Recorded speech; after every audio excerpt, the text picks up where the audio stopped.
Um,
Good morning, everyone.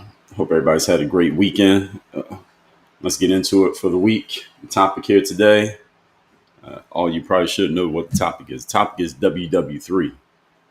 Are we in it? Has it begun? We're going to discuss all of that here today.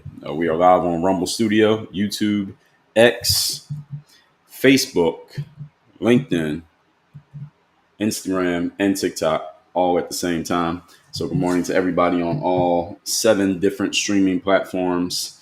Tell me your locations, where you are checking in from. Tell me your locations, everybody who is checking in right now. Let me just get a pinned comment over on IG. The one place I can pin a comment. Actually, I can pin a comment also over in Rumble Studio. Let me do that as well. Tell me your locations as y'all are checking in. And we're going to get started in about 45 seconds. Let's get that comment up there. We're good over there. Good there. LinkedIn. Let me see. It says LinkedIn says I can add a comment. So let's see if this happens. Let's see if we can do this. Link copy to clipboard. What link can you copy anything? All right. So I added something there. What is this? Okay. Let's see if that works on LinkedIn. Didn't do that before. Facebook, we are good. Rumble Studio, YouTube, X. There we go. So let's see what we got over on IG. Good morning. Good morning, everybody on Instagram. Tell me your locations. Nikki2592. Good morning, 12. Thunderchild has some opinions on Israel. All right, fair enough. Nikki said, I pray not, but we'll see. Tuscaloosa, Alabama, King Works. Good morning. Thunder said, if any BRICS countries jump in, then it is, or we'll see. Nikki said close to Dayton, Ohio, close to WPAFB. So if I don't know about all that. Hopefully not. As y'all checking in on TikTok, please like the live. We are at 1.6 thousand. We want to get to 100K every day. We're setting 100K as the bar every day. Marky Man, good morning on TikTok. Checking in from Sacramento. Christine checking in from Charlotte. Queen Angie from Fort Lauderdale. Shout out to Fort Lauderdale.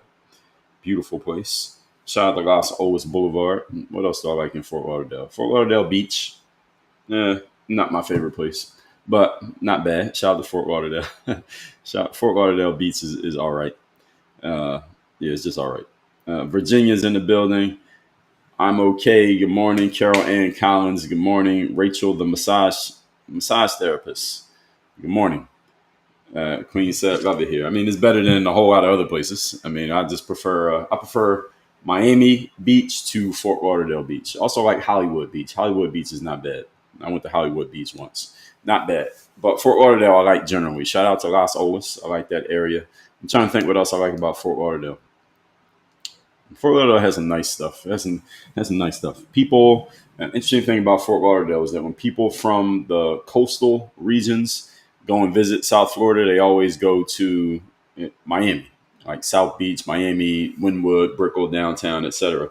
But when people from Middle America come to South Florida, they always go to Fort Lauderdale. So if you like to see Middle Americans on vacation, go to Fort Lauderdale. You'll see a whole bunch of them in Fort Lauderdale. But if you want to see coastal Americans on vacation or international people on vacation, they always end up in Miami. It's an interesting thing. I don't even know why that is, but it is a thing. Anyway, that's the topic here today. Did WW3, did World War III just start? Good morning, Sissy B53. Good morning, Indiana homegirls. So for those of you who don't know, I think most of you probably know what happened here. And by the way, TikTok, I'm just giving the perspective from how I see it. I'm not making an argument on one side or another. TikTok is very sensitive about this stuff, especially these international conflicts. Sissy, thank you for the gift. So I'm just giving you my overall, and then I'm going to point out, I'm trying to look at either side of this conversation and figure out what exactly is happening, because this would affect all of us on some level. So overnight, which was overnight this past weekend, President Donald Trump authorized a series of coordinated U.S. airstrikes on Iran's most heavily fortified, allegedly, their nuclear sites. So one place called Fordo, another one Natanz, and another one Isfahan. Now, after that, Donald Trump declared that these facilities have been completely and totally obliterated. This is Donald Trump's words. He posted this on social media. Now, this operation was reportedly carried out in tandem with Israeli intelligence and military coordination. And by the way, while I'm doing this, if my live cuts off unexpectedly, especially those of you on TikTok, just jump over to my YouTube or my Instagram. The links to both are in my profile on TikTok, because every once in a while I might step on something I shouldn't have stepped on and TikTok kicks me off, and then I got to try to get back on. And so if that happens, then just jump over. But we just did 2 lives the last 2 business days, Thursday and Friday, talking about Iran, Israel, and nothing bad happened. So I don't expect that to happen, but just in case it does, y'all jump over to Instagram or TikTok just in case. But please keep liking the live. Let's get up to 5,000 likes. Thank you to the moderators for letting people know. So this operation was reportedly carried out in tandem with Israeli intelligence and military coordination. It allegedly used stealth bombers and bunker-busting missiles to inflict targeted damage on what both governments, both being the United States and Israel, and we could talk about what their intelligence is worth in a moment, but what both governments claim were active nuclear development hubs. This is what Israel and America says. Now, this marks the most aggressive action by the United States against Iran in over 2 decades, and it instantly ignites a geopolitical alarm. That's the reason why we're talking about this, because the alarms go off now. It's one thing if America is saying, well, Israel is going to do this or Israel has the right to do that. Is it even another thing when America is giving money to Israel and saying Israel is going to do this, that, and the third? All right, that's all whatever. But as soon as now we actually jump in it and start doing stuff, it's like I'm standing behind you while you're fighting somebody and egging you on to fight. Is another thing when I jump in the fight and start throwing punches myself. America's now throwing punches. And Iran responded. This is Iran's alleged response. Well, not alleged. This is what they said. That all options, quote unquote, all options are now on the table. That's what Iran said in response to what America did. They're hinting at, obviously, retaliation through both conventional means and its network of proxies, because you have to understand in geopolitics, every country has their own allies. So it's not just Iran against whoever, it's Iran and people who are on Iran's team, their side, their friends. They might jump in it just because America decided to jump in this situation that seemed to be between Israel and Iran. Now, whatever that issue is, we talked about that last week with Mr. Netanyahu, Bibi Netanyahu. Is he telling the truth about Iran's actual threat? We talked about that extensively this past Friday, because Bibi Netanyahu has been saying for 30 years that Iran is months away from having a nuclear weapon. Well, months away for 30 years, that's a lot of months. Again, I talked about this, how he sounds very Bernie Sanders-ish when he keeps saying the same thing for 30 years and people keep buying it, yet he's never actually done it or proved it. So this conflict was between Israel and Iran. We weren't in it. We were supporting Israel, but we weren't actually in it. Now we got in it because America did this. Donald Trump announced it. Our president announced it. And now Iran is saying everything's on the table. And again, the reason why this matters is Israel's over here, Iran's over here, America's over here. Now, if Iran calls up one of their allies and says, okay, do something to Israel, do something to America because they did something to us, now you're starting to get other entities involved in this, and this could become World War III. And this is the issue. This is what we're talking about right here. So Iran said all options are on the table. Again, they're hinting at retaliation. Meanwhile, the international community, led by the United Nations and the European Union, also Russia, let's see if we can get away with saying that. I'm not talking about them in any way, TikTok, so don't give me any restrictions. And key states in the Gulf area, they are calling urgently for de-escalation. So basically, everyone is pleading for peace. And America allegedly, the United States allegedly, we did what we did because we want peace. So in order to create peace, we did this thing to stop Iran from having some nuclear weapon that allegedly they've been trying to work on and allegedly been trying to make since the 1990s, and they still haven't finished it. They must have some very bad engineers over there in Iran because they have yet to create this bomb that Israel claims they have, and that America, I guess, suggests that they do have as well, because we got to remember, because a lot of people have been saying, oh, well, I've seen this on social media a lot. And on social media, you got a lot of partisan hacks just saying things on one side of the aisle or the other side of the aisle. So since Donald Trump is president, ever since November, all you've been hearing, especially since January, all you've been hearing is people saying, well, everything that Donald Trump does that you think is bad, they're like, well, Kamala told you they would have did that. You should have voted for Kamala. Well, F you if you didn't vote for Trump. You idiots, you voted for Trump. Or F you if you didn't vote for Kamala. You idiots voted for Trump. Now you deserve everything that you get, et cetera, et cetera. You've been hearing this a lot. Anything Trump does that people think is bad, you hear this on social media. So a lot of people have been saying over this past weekend that, well, Kamala told you that Donald Trump was going to get us into these conflicts that we shouldn't be in. You should have voted for Kamala. The problem with that is the Democratic side, the political left of the United States of America, has pretty much been on the same page. Like, hey, we can't allow Iran to have a nuclear weapon. They basically been saying the same thing that Bibi Netanyahu's been saying, whether it's Democrat or Republican. They all been saying the same thing for years. So this is not a partisan issue as far as I'm concerned. As far as when it comes to the United States, whether it's the Republicans or the Democrats who are supporting Israel in any way and basically mimicking anything Israel says about what Iran has going on, both sides in the United States have been saying the same thing. So this is not a Trump or Kamala thing. We would have ended up in the same spot probably had Kamala been president. But we'll talk about that maybe a little bit more as we get further into this. So everybody's pleading for peace right now after the U.S. did what they did. In the United States, reactions have been big. So Republican leaders have mostly said this is a show of strength. So a lot of people are basically lining up with the team and saying, well, this is what the Republican president decided to do. This is a good move. We should have done this. Please keep liking live over on TikTok. We're at 10,000. Let's get to 20. So they're saying that this is a good thing. It's a show of strength. While the Democratic side, of course, they're condemning it and saying this is an unconstitutional act of war. You didn't go through Congress, and they're reigniting. You saw Alexandria Ocasio-Cortez, also known as AOC. She's on social media saying, well, Donald Trump should be impeached for doing what he did. This all impeachment thing sounds good. They all say it over and over again. Donald Trump's already been impeached twice. Impeachment simply means to bring a charge. Does not mean you got removed from office, because he's been impeached twice. He didn't get removed from office. All impeachment means to bring a charge, but you got to get some people on both sides of the aisle to vote in favor of actually removal of the president. That's never going to happen. If the Democrats get control of Congress in 2026 in the midterm elections, they will impeach Donald Trump for a third time. Anybody want to take a bet on that? I will gladly take your money. Everybody knows he's going to get impeached for a third time. If the Democrats get enough control to start an impeachment, is he going to get removed? No, he's not. Again, this is the same song and dance. We've seen this movie already. So AOC says, well, we got to impeach Donald Trump. This is all political theory.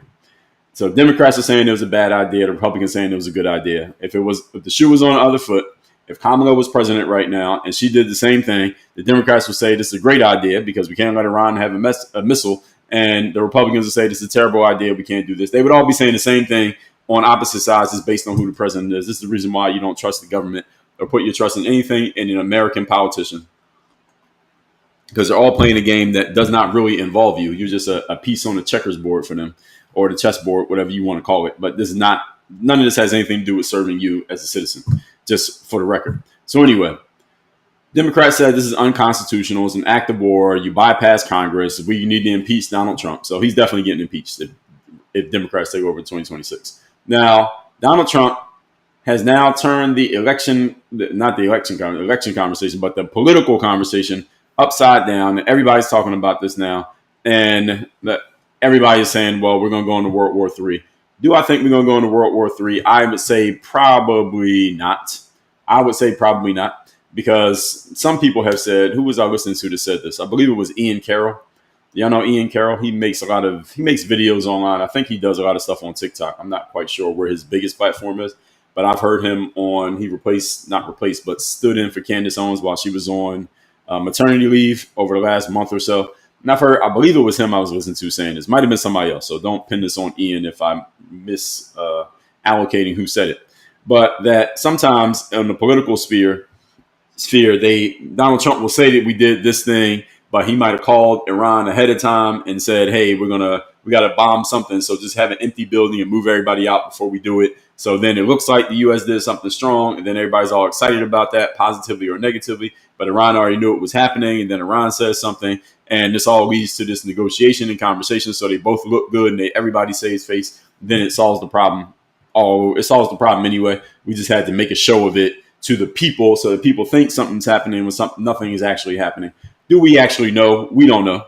I mean, we know what we hear on the internet, and we know what the president said, but is that the actual truth of what's really going on? No, we don't really know. And if it gets to the point that any of us actually knows, that's a bad thing, because that means a lot of information is leaking. We want whatever is actually happening to result in, ultimately, we want peace. We don't want problems. We don't want bloodshed. We don't have to send our young men and women over anywhere for bloodshed or for war, because we're going to lose some of them. We send them over to war. They got guns too. And we don't want to have to go into another country and get involved in that, because then some of their people are going to lose their lives unnecessarily because we couldn't solve things amicably through conversation. While at the same time, we all understand that war is what protects peace. Now, the reason you can have peace in your life is because of war. The reason you can have safety is because there are people out there willing to be dangerous. The reason that you can have just generally, that your life is not in danger every day because there are people out there willing to commit violence on your behalf, known as the police, known as the military. So what happens here is that it reasserts U.S. dominance, according to some, reasserts U.S. dominance in the Middle East through this air power precision that we have while avoiding a ground war. So in case any of you didn't know, we have the best when it comes to air attacks and military operations done through aerial means, like with airplanes. We got the best in the world. We have the most airplanes. We got the best airplanes. We have the most artillery. If the war just took place in the air, nobody can beat us. We can basically crush the whole world at the snap of a finger. We got the most stuff.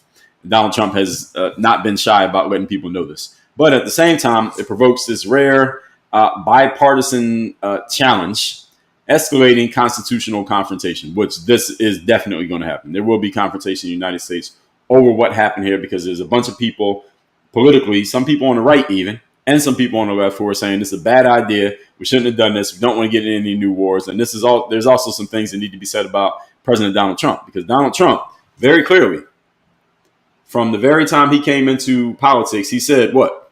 2 words: America first.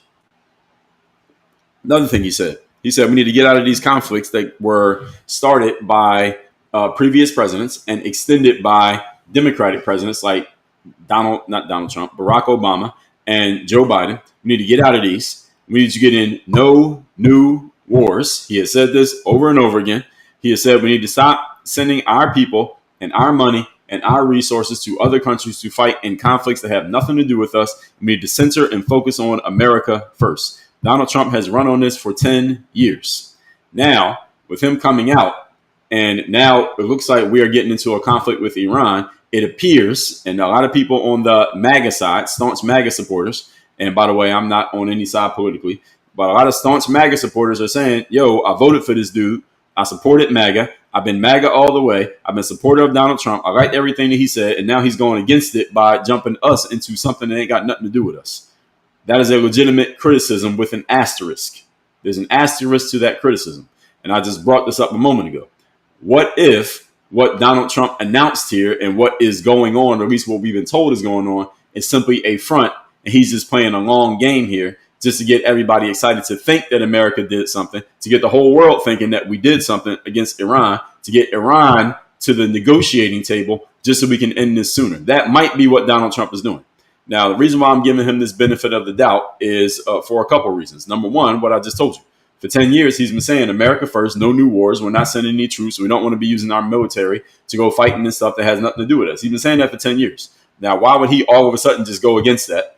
We've had a relationship with Israel for the whole time. He's known about this situation the whole time. Why would all of a sudden he go back on all the things he's been saying for 10 years just over this? That doesn't quite add up to me. So that's one reason why I'm giving him the benefit of the doubt, and we had to wait and see.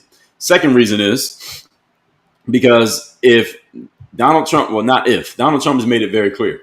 If you read his book, The Art of the Deal, and I know somebody's going to leave a comment like he didn't write the book. All right, most well-known people who quote unquote write books don't write their books. But the book is all coming from his mind because I've read the book. I listened to him talk. It matches up. In that book, Donald Trump talks about his main thing. The thing he loves to do the most is to make deals, not make money, not be a politician, not talk shit to people on social media. His main thing he loves to do is make deals. He loves to come to the negotiating table and take a situation that looks like nobody can figure it out, and then he figures it out. Again, if you read his books, he talks about this, about how he put certain deals together in New York City back when Manhattan was not a tourist destination. He was able to work out these beautiful deals to do the skating rinks and build his buildings and all the things that he did where he got these great deals because he was able to negotiate. He loves to negotiate and make things happen that seemingly nobody else can figure out. So this situation, Iran versus Israel, has been a situation that no president has been able to figure out for 30 years. And if he can come along and figure out this situation, this becomes a feather in Donald Trump's cap, metaphorically speaking. So I'm giving him the benefit of the doubt that because this is the kind of guy that he's been for 40 years, he's been boasting about this is the kind of guy I am. I make deals, I make things happen, et cetera, et cetera.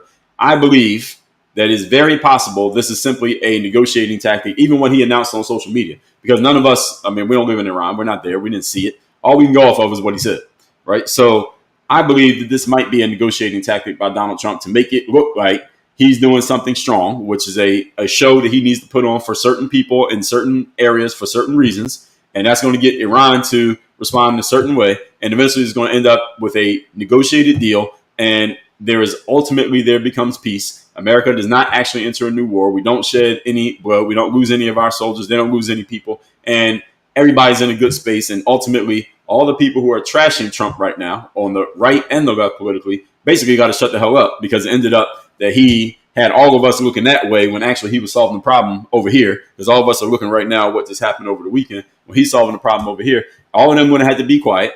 And then the people who stay supporting him right now, who said it was a good move, it was a strong move, et cetera, they can go down believing that when actually that's not even what happened. It was all kind of a show thing while they're doing the negotiations quietly, again, because they have everybody distracted over here. This is how magic works, by the way. You get people distracted over here while you do the stuff over there that nobody notices. And then this ends up being a peace. And then people will just have to be quiet. The people who don't like Trump are never going to give him his credit. But the people who do like him are going to say, oh, damn, he figured it out by doing this strong action when it's actually not what he really did. And then the few people, maybe it'll be some of you that I'm explaining this, who see that Trump may be playing some three-dimensional chess. I know some of you don't like Trump, won't give him the credit of being able to play three-dimensional chess, that he's playing some three-dimensional chess and he figured this whole thing out while everybody else was distracted. That might end up being the situation. So here's what I would say to all of you before you get reactive about anything that happened or anything that you just heard. Please like the live on TikTok. We're at 23,000 likes. We got 457 people here on TikTok. We should be at a million likes already. Let's get to 30,000 likes, TikTok. Please tap the screen to like the live. The way you like the live is by tapping the screen. Y'all know how to tap the screen. Y'all do the shit all day. So the thing is with Trump, as I already explained, people who already don't like him are never going to give him credit for anything. And if they do give him credit, they have to add in some snark in the process. And people who do like Trump, they're going to support and say that he's doing one thing while, again, he's actually doing another thing. This is all the negotiating play. This is all the negotiating play that he's playing. And again, he said America first. He said no new wars. I'm going to hold him to that until or unless we end up in that situation. We're not in that situation yet. What he just did may have provoked it, possibly. That's what everybody's reacting to. But is that what's actually happening? I'm not quite sure yet. I wouldn't go that far yet as to say that this is exactly what happened. And the thing is this. Here's what I'll say to you all. I remember in May of 2020. It was May 25th or 26th, 2020. Back then, I was doing live streams every day at that time as well, but not talking about current events. It was more like personal and professional development stuff. And I was only going live on Instagram and Facebook at the time. And I remember it was the day that the George Floyd video came out. And the George Floyd video this is the 90-second video, the one that went viral on social media of all you saw was him on the ground and the cop kneeling on top of him. Then the next thing you see, he's getting wheeled off an ambulance and you heard that he passed away. And I remember when I was doing my live that day, I had seen the video already, but I didn't talk about it on my live. And a bunch of people were in the comments on my live stream like, Dre, talk about this guy talking about he can't breathe and he's passed away and there's a white cop and a black guy. And what about that? And I'm telling you all this to help you understand this thing with Trump. Is my response that day was the following, and y'all can find the video, it's still on YouTube. I said, we don't have enough information yet. I knew from life experience that when there's some viral thing that everybody is reacting to based on a small piece of information that just happened like within the last 24 to 48 hours, everybody's throwing out their reactions and drawing conclusions and making these grandiose statements, et cetera, et cetera. We don't have enough information yet to draw a conclusion. I'm doing this live stream to talk about it because I know a lot of you are interested in it, but we don't have enough information yet to draw from which to draw a conclusion, especially when it comes to covert military operations that we only know about after the president fucking announced it on social media. He knows that when he announces it on social media, everybody's going to eat it up and respond to it. And again, Donald Trump is great at controlling the narrative through the media. He is excellent at this. Let's get the likes up on TikTok. Get my likes up. Don't make me pull a Kevin Samuels on y'all. Get the likes up. Let's get the 35,000 likes, and then we're going to get the 40. I don't want to have to pull the Kevin Samuels, but I will pull the Kevin Samuels. Get the likes up. But Donald Trump is great at manipulating the media conversation. How he does that is he puts something out there. Everybody starts reacting to whatever it is he put out. It doesn't matter what it is. People just react to everything that he says. And while you're reacting to the thing that he said, he's doing the thing he really wants to do over here because you are distracted. That is what he does. So I am going to, again, give him the benefit of the doubt because he's been doing this for a long time before politics. He's been doing it heavily since he got in politics. And people can't help themselves but to react to every single time the guy breathes that he may be doing something bigger than this. What does this have to do with George Floyd? Is that we don't have enough information yet. When the George Floyd video came out, I said, we don't have enough information. I said, that looks bad for the cop. All right, that white cop kneeling on this guy, and he's saying, I can't breathe. And then the next thing you see, the guy's passed away. Don't look good for that cop. Now, that cop's in trouble. Regardless of the facts, that cop's in trouble. That does not look good for the cop. Optically, that just doesn't look good. And we saw what ended up happening to that cop. Regardless of what you think of the situation, we saw what happened to the cop because it just looked bad. All right, somebody had to pay a price. He paid the price, regardless of what you think. But about 3 weeks later, we know what happened. The full body cam footage came out.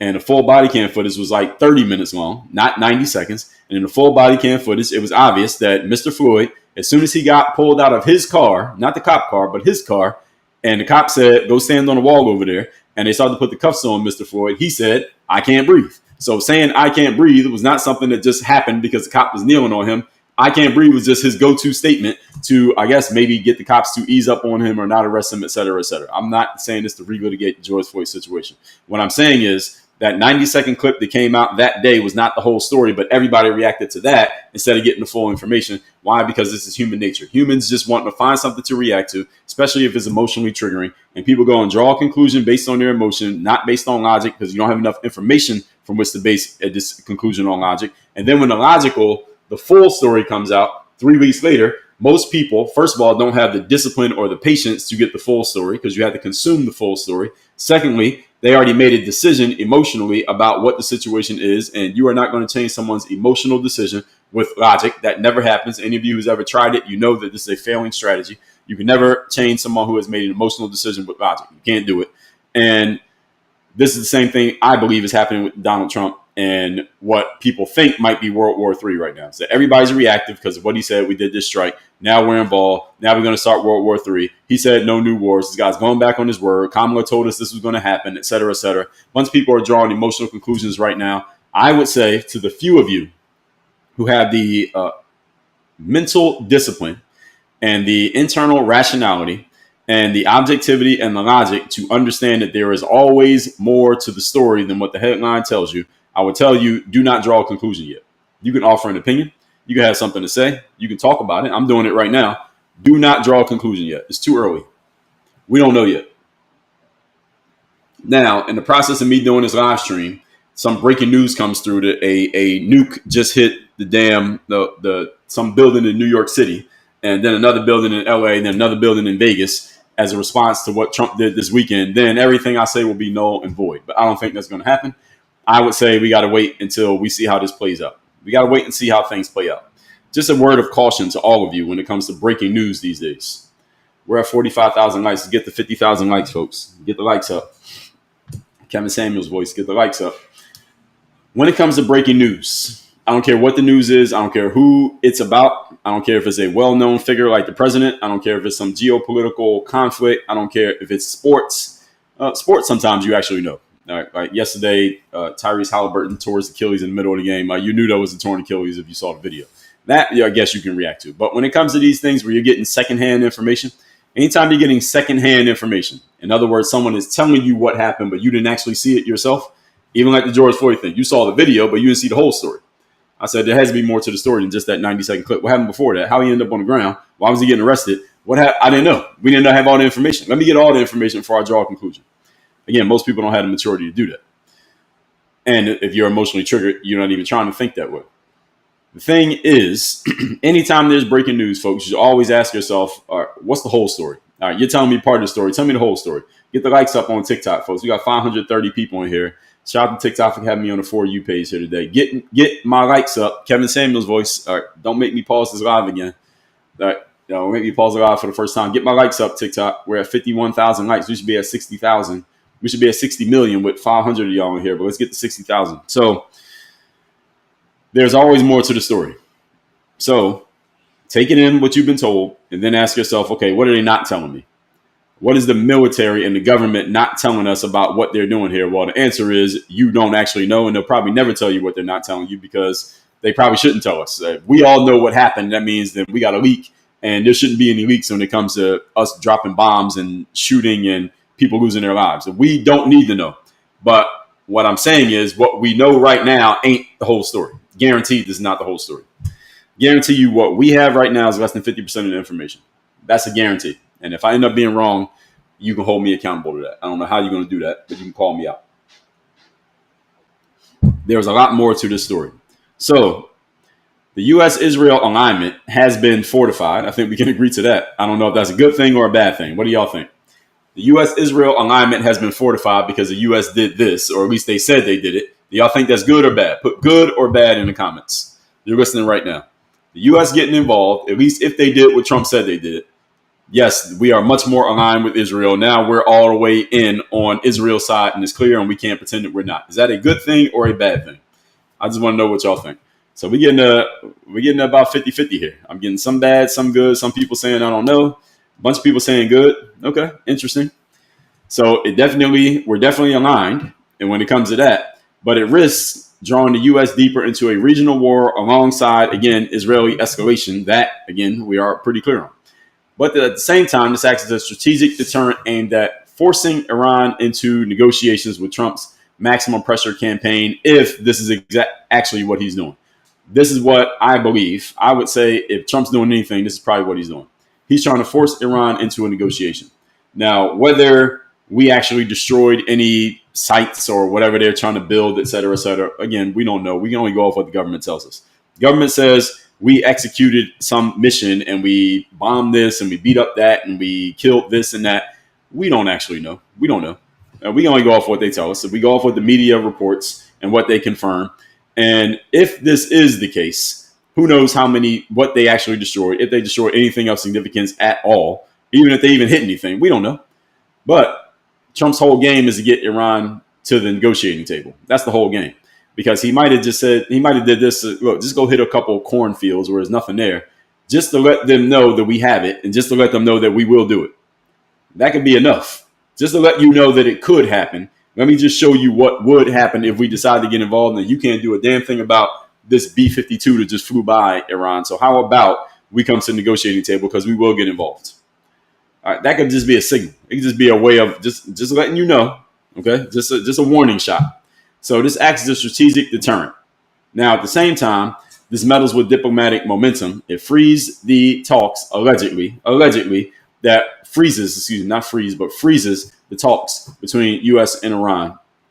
If this is, as Trump put it, the way he framed it, was that this is some unexpected thing that Iran didn't see coming, and we just decided, we don't want to talk anymore, we're going to do this. Again, this is all of this could be a smokescreen, ladies and gentlemen. So again, this is the reason why I'm touching on it this way. All of this could be a smokescreen and not even what's really happening. It does keep Trump in control of the global narrative. Now, that one is not to be debated. He is in control of it. It shifts attention from the domestic controversies happening in America. Now everybody's focused on this. Remember, everybody was talking about ICE and them rounding up people who live here? Remember that being the story?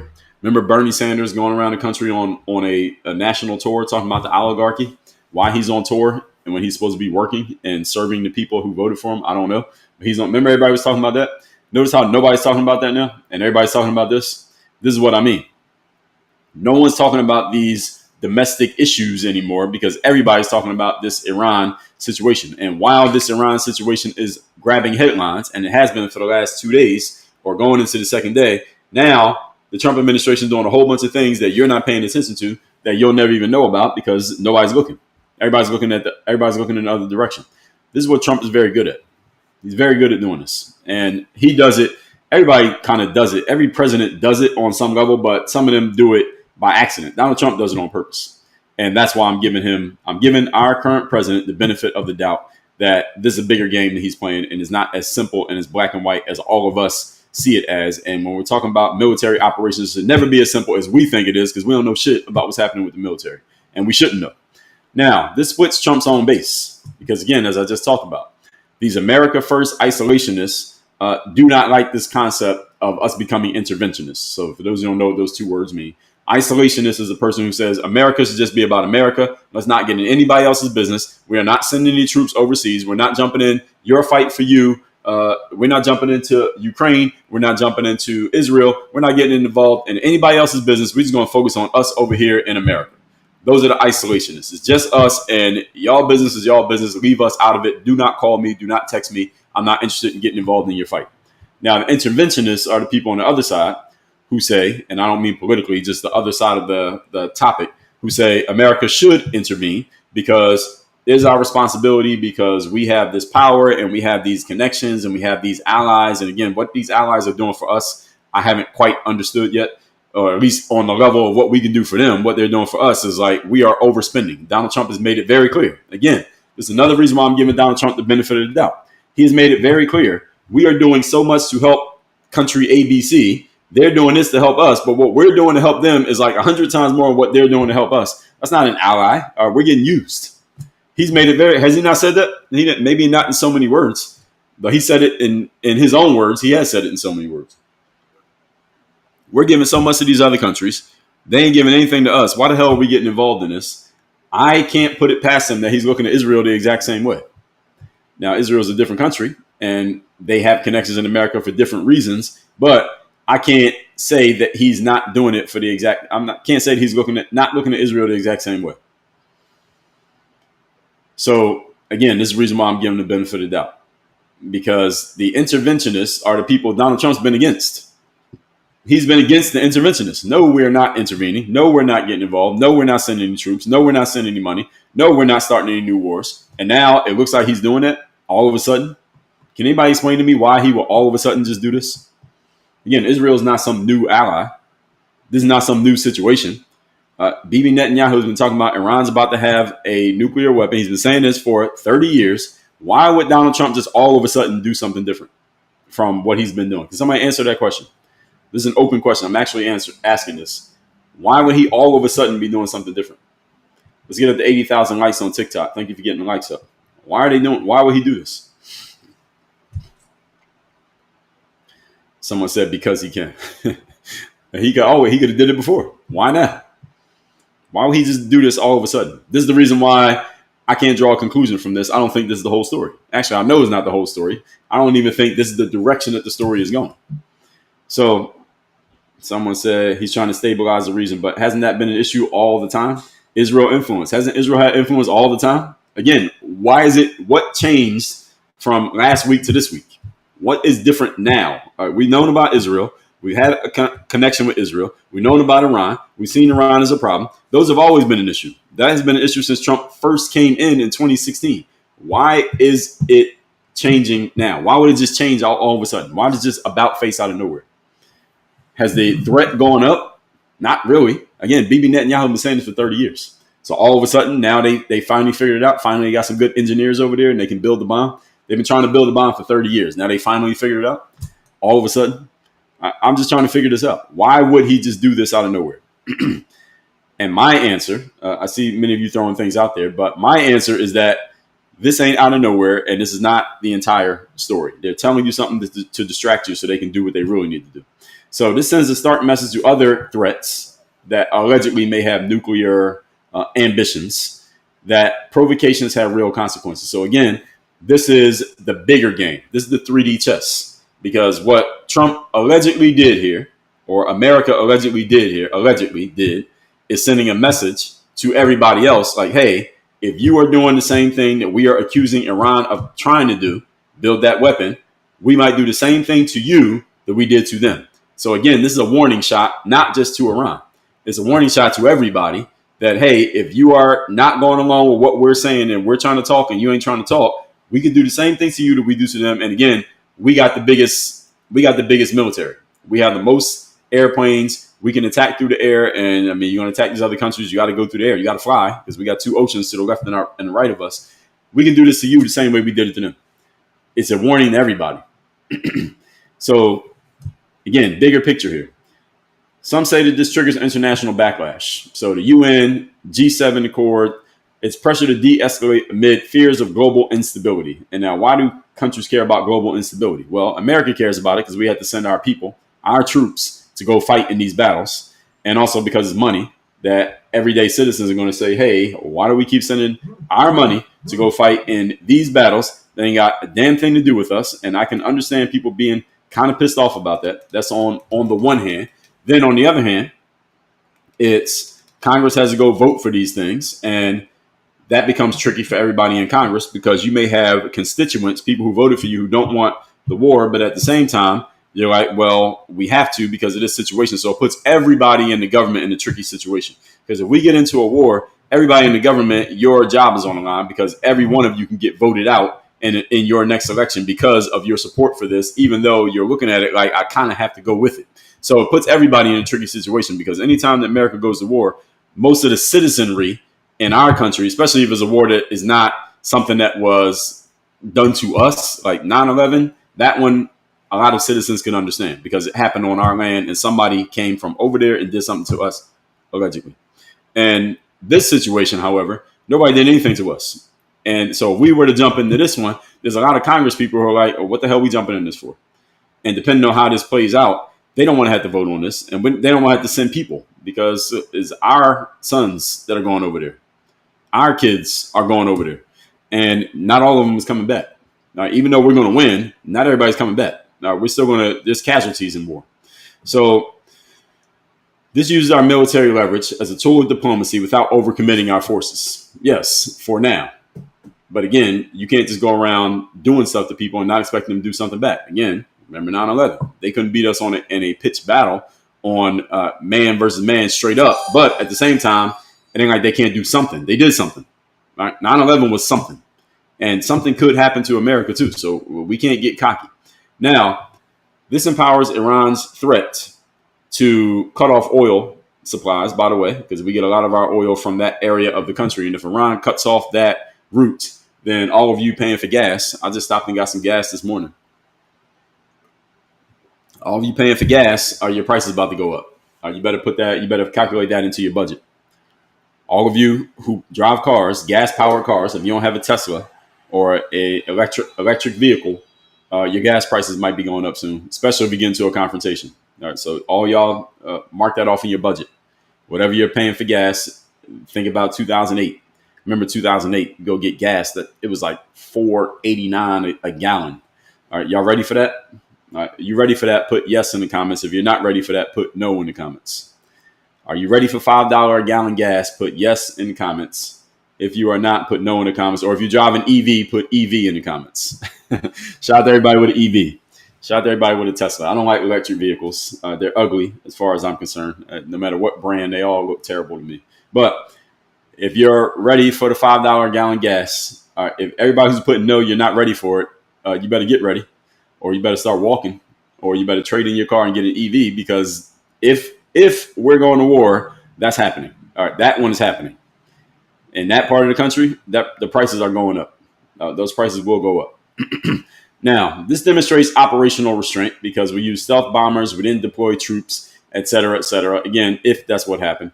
And the last thing is, people will say this opens the door for asymmetric retaliation. And this is one that I think a lot of Americans, even if you couldn't verbalize this, is that a lot of Americans may be concerned about. Let's get up to 100,000 likes before I get through all these points here, folks. and we're going to open the floor up for conversation in 1 second. Asymmetric retaliation. What does that mean? Well, United States is way bigger than Iran.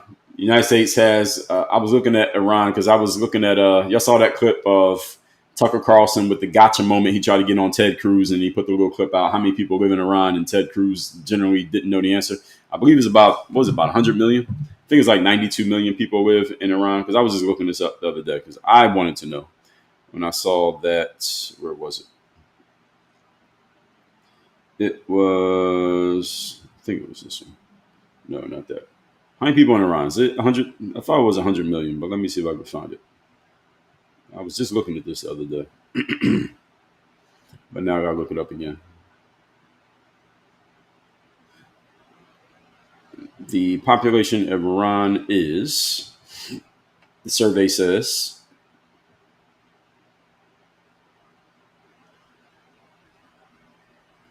89 million. Okay, 89 million people in Iran. The United States has 350 million, so we have more land, have more people, and we got a much stronger military. Now, if we're going to attack them, and Iran is looking at us like, all right, they attacked us. We can't just let them do anything they want to us. We have to show them that we will fight back so that they respect us. Well, Iran is going to have to attack back in a way that's different than the way that we would attack, because a full frontal battle, they can't win. So now they might come at us in a sideways way that we don't see coming. So this could be a cyber attack. It could be a proxy strike. It could be drone warfare. A lot of things that we can't kind of predict. Because again, there's one thing if we're just face to face and we're just going to fight. Now, we can win any of those. This is why we don't get attacked that way. Nobody just comes straight at us because they can't win. They come at us in other ways, which puts everybody in danger, because they're going to hit us in a way that we don't see coming and that we can't prepare for ahead of time. And this is what a lot of citizens and a lot of Congress people and a lot of people in politics are concerned about if we get involved in one of these conflicts with a country that will fight. They have resolve, and at the same time, they know they can't beat us straight up. So now we don't know how they're going to try to beat us, and we got to sit there on edge like, what are they going to do? That is a problem, and that is something that needs to be addressed. All that being said, let's get into the comments here. Let's see if we can. I've been trying to not take the bathroom break, so we're going to try to not take the bathroom break. But actually, since we're at 98,000 likes, I think I'm going to take a quick restroom break. So I need y'all to get the likes up. I'm going to take a restroom break. Give me 90 seconds. I'll be right back. I don't know if I can play anything. I can't play anything because TikTok keeps giving me. Let me see if I can play something off my. Here's what I'm going to try to play. No, I don't know if I can even do that. I can't play anything. I tried to play a clip from my own show, my own podcast, and TikTok gave me a warning for doing that. Then I tried to play. I played from other people's stuff. TikTok said absolutely don't do that. So I don't know what I can play on here. I need to find out what I can play during these intermissions so that I can not just leave you all sitting here in silence for 90 seconds. I got to find some royalty-free music. But even then, TikTok's restriction is not that it was royalties. TikTok's restriction was you're playing previously published content or some stupid shit that they said. And let me see if I could just find one of my own videos that I made. Maybe they'll let me do that. Let me see if that helps. Let's see if that works. Let's see. The thing is, you got to get it on a loop.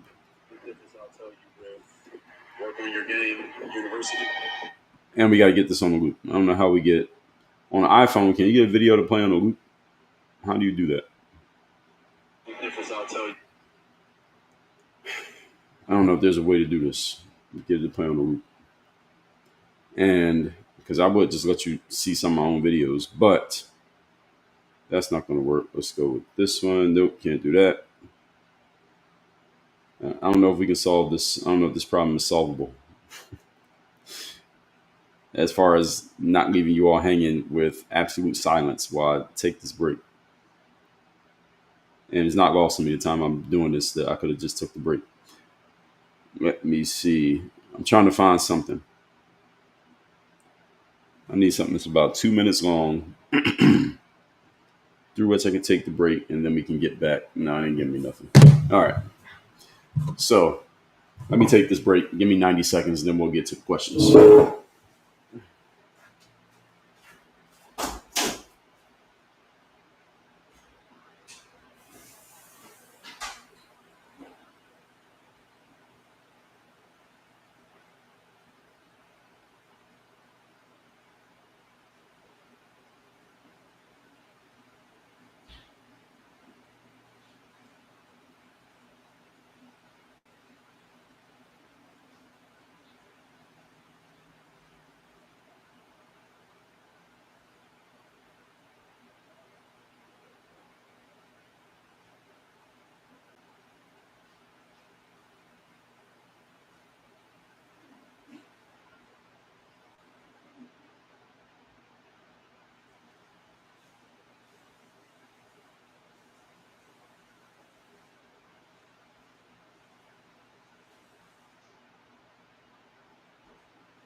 I am back. All right, let's get into the comments here. This is Tammy said, anyone know what the book The Third Day is about? Tammy, I know what the book is about. This book is, the subtitle is The Decision That Separates the Pros from the Amateurs. So this book is all about how you show up and give your best effort when you least feel like it. On the first day, you feel great. Second day, a little bit less. By the third day, you're questioning whether or not you should even keep doing what you signed up for. This happens in relationships, happens in businesses, happens in gyms, happens in any process you decide to engage in that at first it feels great, but soon you hit a day where you're like, oh, this is some actual work. This book is all about how you systematically and strategically continue to show up, even when the excitement and the motivation, quote unquote, and the energy you have from the beginning is no longer there. That's what this book is. I will give you a free copy of this book. Just cover the shipping. Go to thirddaybook.com. We will physically ship you a copy of this book, thirddaybook.com, or just click the link in my bio. You'll see a page that has links to all of my books, several of which we give away for free. I give a lot of books away for free. So go to thirddaybook.com. That's what the book is about. Fit Business on YouTube said, I can't think of the last time these other countries went to war. We've had boots on the ground training our friends for the past 20 years.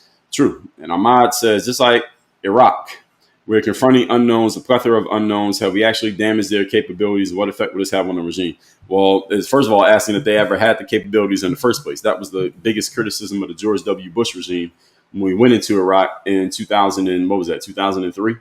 The whole thing was they had these WMDs, but we never found them. So that was the problem. They supposed to have WMDs. When is this? Where are they? And we were there for how long? Now, how long were we in Iraq? A long time. And we did how much damage? And we lost how many people?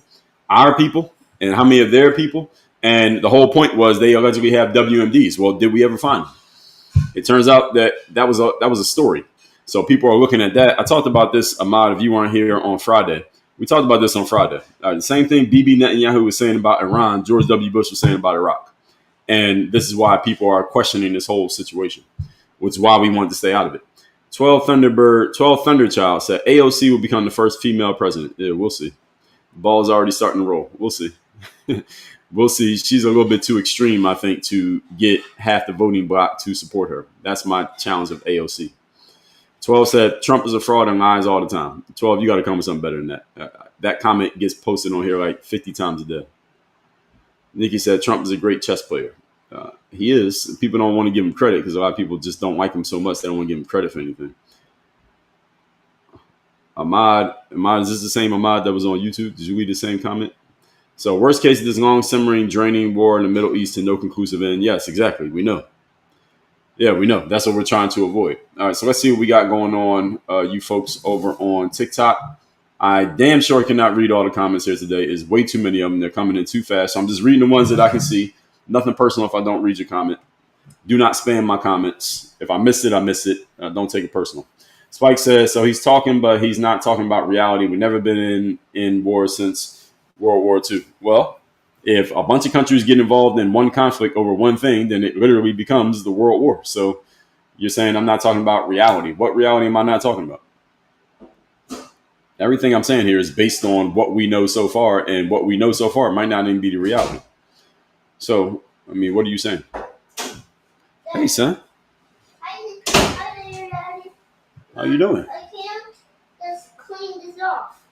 Well, you know that doesn't get cleaned off. You know that it's designed like that. So if you wipe it off, it's just going to come back. Didn't we already try this? Can you help me? Yes, but don't we know that that's what's going to happen? Yes. So you want to do it anyway? Yeah, I'm going to do it anyway. Let's see, this is the logic of a 2-year-old. Can you say good morning to TikTok? Good morning, TikTok. Okay. If I'm going to wipe that off, you can come up here and say hi. So say good morning to people on YouTube.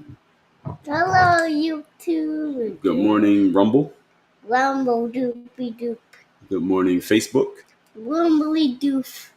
Facebook. You didn't say Facebook. Facebook. Good morning to LinkedIn. LinkedIn's over here. Like them. Hello. Then it's Instagram right here. Say hi to Instagram. Hello, Instagram. And then this is TikTok. So you say hi to TikTok.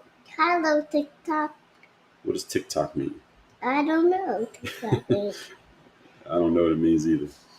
So look, when we clean this, so my son has this truck and he wants to wipe the dirt off these wheels, but it's designed like this. So we tried this. We wiped all the quote unquote dirt off the wheel, but as soon as it gets dry, after you wipe it off with a wet paper towel, the quote unquote dirt comes right back. So he's coming in here asking me to clean this truck. The thing is, there's no such thing as cleaning this truck because it's going to be dirty all over again. But again, he's only 2 years old, so can't explain logic to a 2-year-old. Well, you can, but you might as well not. So you see? Yeah. Now look, I cleaned it off. Look, see it coming back? Yeah. You see that? Yeah, I see that. Okay, so why are we wiping it off? Okay, because that's the question. Yeah, that is the question. You're right. That's the question. You're learning. You've been paying attention. So what do we do now? I'll just clean this side. Yeah, but it's gonna come right back. You just saw me do it. But there's some a wrapped around circle. We're gonna get to the questions, folks. I have to deal with this intermission. So again, this is what am I supposed to do here? You see, it's not going away. Yeah. Everybody's watching you here. Okay, so what are we supposed to do with this? I just clean it more because Okay. every dirt is coming back.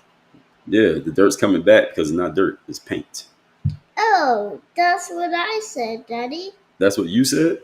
Yeah. When? When did you say that? With this paint, I was just in the living room and I told Mommy it's just the paint. Well, if it's just paint, why are we trying to clean it off? Because Cornering that's you. the question. Yeah. And so now I cornered you in your own illogic, son. Yeah. I just cornered you.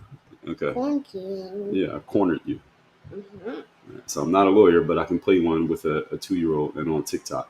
Hal Granholm said, we were an oil producing country. Oh, wait, we are.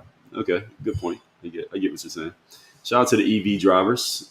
They do get great gas mileage. I remember once I was in Philly and I rented it wasn't an EV, it was what's the name of that car? The Kia. I rented a Kia. I didn't rent the Kia. I rented a car and they gave me a Kia. That's more accurately stated. But the gas mileage on that thing was amazing. I don't think I even had to fill the gas tank the whole time, except when I brought it back. So EVs, I do respect the gas mileage. Well, there's no gas. I respect the mileage, but I just don't like them. I generally just don't like them. And there damn sure wouldn't be any mandates that I have to drive one. That I'm completely against. 7 Outlaws said, I got an 18-wheeler here. I'm not ready. Yeah, your cost is going to be ridiculous. You ain't taking no money home. You're driving an 18-wheeler and that gas goes up. Mikhail said, you're telling me that you don't think that we won't start using our own oil again first? Now, I would give you the straw man for that, but I get the direction that you're taking. So in context, I'm not going to call that question a straw man. We'll see, because we got to, as Trump says, drill, baby, drill. So we got to drill first. Where's the oil going to come from? Now we got to drill first. Did we already got it? Mm-hmm. Sam said in Cali it'll be $10. Well, Sam, when you fill up that tank in Cali for $10, fill up your tank and then drive to South Florida. All right, it won't be $10 here. And it's better here anyway. Anthony said, do you believe Trump did the right thing? Well, Anthony, the thing is, we don't know exactly what he did. We know what he told us. And when it comes to military operations, we can only go off of what we get told. I don't think what we get told is the actual truth. That's what my overall view on any of this is that we don't know what actually happened. We know what we got told. It keeps coming back. That's right. Haven't we established that that's the situation? Yes. Yes. Okay. Renee said, everybody better learn how to ride bikes again. Yeah, that's a fact right there. Everybody better learn how to, if you don't know how to ride a bike, you better get on your bike.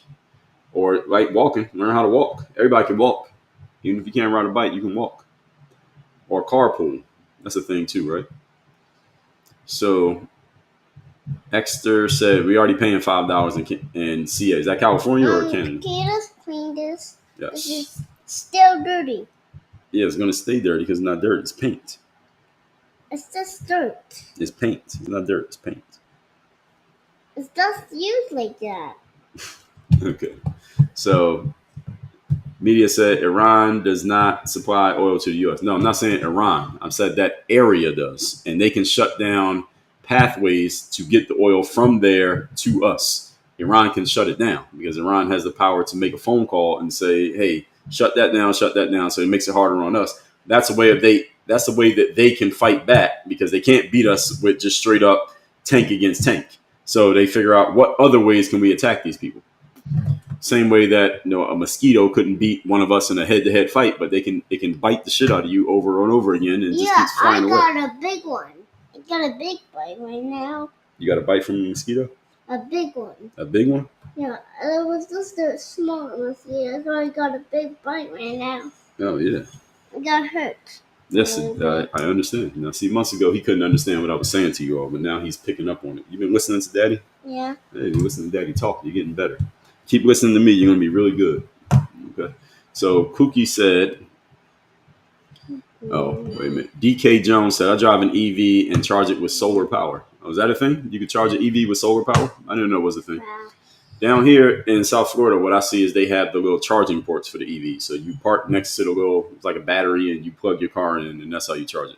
I didn't know it was such thing as charging it with solar. But Florida would be a good place to have an EV if you can charge it with solar power. Let's see. DK said, better learn how to access free energy. Yeah, that's right. Like what? You talking about the sun or what else? Vince said 92. Okay, so somewhere between like high 80s and low 90s of millions of people in Iran. Fair enough. Karen said this is more a global issue. Yes, it is. Not just about Iran. It's about all of this. John said Tucker was on some BS with that. Yeah, it was a gotcha question. That's what it was. It was a gotcha question. Then after you asked Ted Cruz the gotcha question, and we got to hold Ted Cruz accountable too. Because first Tucker asked the gotcha question, and then he feigned this incredulity. Like, you don't know how many people there are in the country you want to get rid of. And it wasn't even so much that he said that. It was just the way he said it. It was like he was trying to make Ted Cruz look silly. Which was, again, this is what you do on social media. You try to catch people and stuff, and you try to make them look bad. That is Rumble and YouTube. That's YouTube. So say hi to YouTube. Hi, YouTube. YouTube. So he was trying to make him look silly. Now, at the same time, Ted Cruz, if you're saying we need to possibly get rid of this country, you should have an idea how many people we're talking about. That is kind of crazy for Ted Cruz too. So they both kind of could be held accountable in that situation for that little exchange. I need to listen to the whole conversation. I have not listened to the whole conversation yet. I saw the clip. I saw the clip. Yes, I saw the clip. 111 Kai said, what happened to drill, baby, drill? I know. Yeah, somebody answer that question. What happened to drill, baby, drill? I want to know. Macau said they're going to take flying carpets. Yeah, right. Flying carpet. What are you laughing at? Frogtown says, stay at home the 4th of July. No, I'm not staying at home. If something happens, it happens. But I'm not hiding. Oh, don't do that. Karen said not one person was even injured in Iran. See, this is what I mean. Now, I don't know, Karen, where you got that information from, but that's what I mean, and that could have been the case, that they just struck something, didn't hit anything, didn't hurt anybody, but it looks like we did something, and then everybody's excited because we quote-unquote did something, and then people come to the negotiating table, and the whole time it's not even that we're getting played, is that when you run a military operation, you can't announce to the whole world what you're doing. So what they're actually doing, we don't actually know. That's what I want people to understand. Matt Locke said Trump is something else. Oh, well, he is something else. I agree with that. Monster they created said, where are you getting this info? What info? I didn't really give you any info. All I told you was what got announced, and I'm just telling you my perspectives on the announcement and how people are responding to it. I didn't really report anything. 2 paper towels. 2 paper towels. Yes, 2 paper towels. Karen said they can start with the people against ICE. What do you mean to send them to? Wait, I just saw ICE. It was ICE Monster Mutt. ICE Monster Mutt? Yeah. Yeah, we're talking about a different kind of ICE, though. This is a different organization. These are people who take those who are not from our country, but they're in our country without proper documentation, and we kick them out. You can't kick the people out. No. Oh, well, you must be a Democrat. You can't kick them out? You got another thing coming. They can be kicked out. You don't have proper documentation, son, you get kicked out. That's the way it works. So I'm going to kick you so out. A bunch of people said, you going to kick me out? We had 125K likes. Thank you, everybody. Wait, relax, son, relax. Don't do that while I'm recording. Okay, you got to relax. Now, look, you can listen to the conversation, okay? Carla, Indiana, good to see you. Tammy said, I answered that question. Carla said, everyone play the Jeopardy theme song in your head. Yeah, I got to come up with something that we can play here. The Wheel of the Horror. But I got to look it up because I don't want to get TikTok restrictions. I don't like TikTok restrictions. Why do you don't like TikTok? TikTok is the name of this application. Right now we have 289 people watching us. Yeah. School nurse, thank you for the rose. I'm going to go home. Okay. I'm going to go to the living room. All right, I'll see you later. Thank you, 1732. Tiffany said, currently reading. Shout out to people who already got the book. Eddie said, that happens as a response when others don't follow processes, so it seems like you're demotivated. Yes. Yes, that can be true. Remotivated or remotivate. All right. Xavier said, Netanyahu's been saying that for 30 years. Yes, exactly. We talked about that on Friday, so I don't know if you were here on Friday, but we discussed this in detail. Is he actually telling the truth? Classy said, I give him more credit than you know. He is a good president. Yeah, I give him credit that he had some game plan. What happened? Of course it's coming back because it's paint, son. You want to keep working on it? Yeah. All right. This is still dirty. Okay. You work on it with this paper towel, and I'll work on it with this one. Okay, so we'll do it together. Can't make this up. Are you confident that the 22-year-old who is running counterterrorism?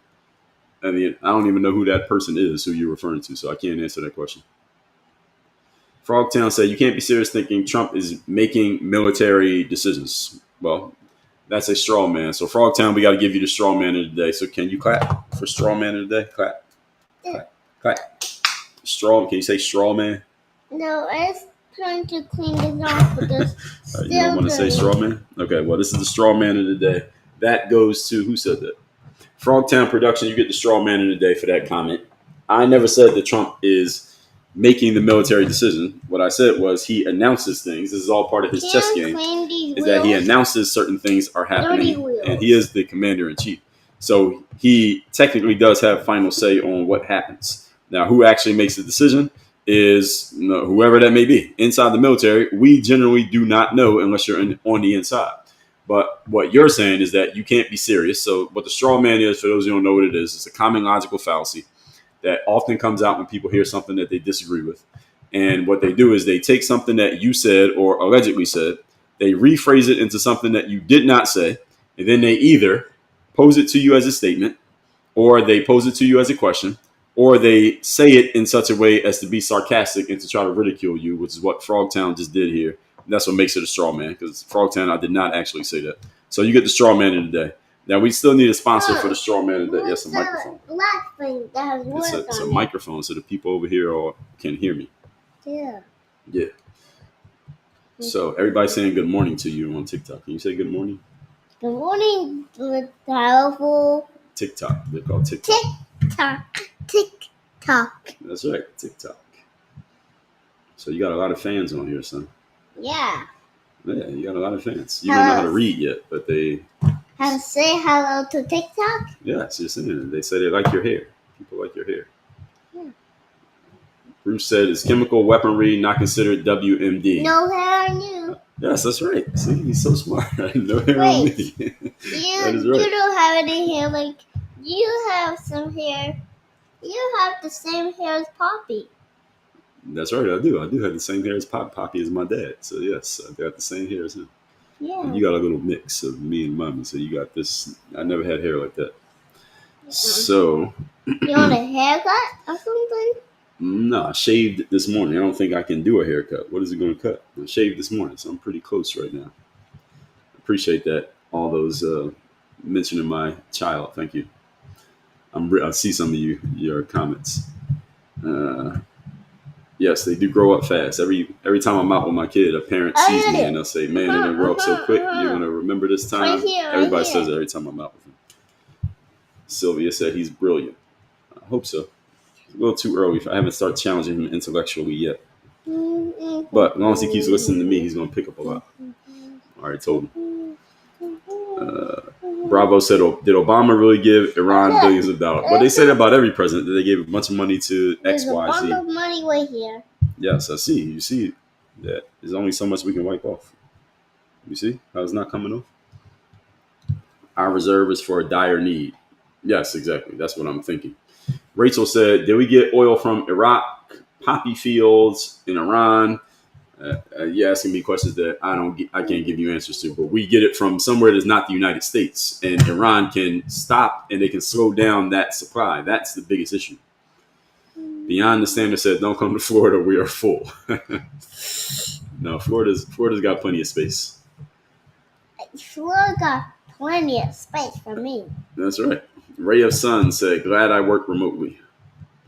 Why? Why is it? Oh, you mean for the travel? That you mean for the gas? I understand. I get it. Gas.